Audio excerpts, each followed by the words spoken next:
आपने देखा कि आपकी मेहनत से और हमारी मेहनत से जो लाइसेंसिंग इंडेक्स है वो स्काई रॉकेट किया। जहां 54% पे वो पिछले 5 साल से स्टैटिक था, अब वो लाइसेंसिंग इंडेक्स 80% पे चला गया है।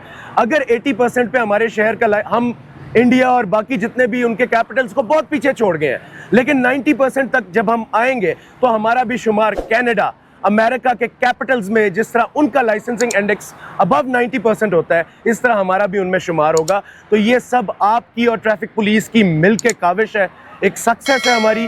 और ये आपको दिखा सकता है कि जब आवाम और ट्रैफिक पुलिस मिल के कोई ना कोई वेंचर करती हैं तो हो ही नहीं सकता कि वो फेलियर हो, वो सक्सेस है। तमाम मीडिया के भाइयों को मैं गुजारिश करूंगा कि इस इंटरव्यू शॉट के बाद रोड पे खुद जाए, देखें शहरियों को कि कितने शहरी लाइसेंस होल्डर है, यानी कि एक जिम्मेदार शहरी है रोड के ऊपर और वो बिलीव करते हैं कि रोड पे लाइसेंस उनकी शनाख्त है। हमारे तकरीबन 10 में से 10, 10 में से 9, 10 में से 8 यही इंडेक्स चल रहा है शहरियों का। ये वो इंडेक्स है जो पहले 3 या 4 पे हुआ करता था।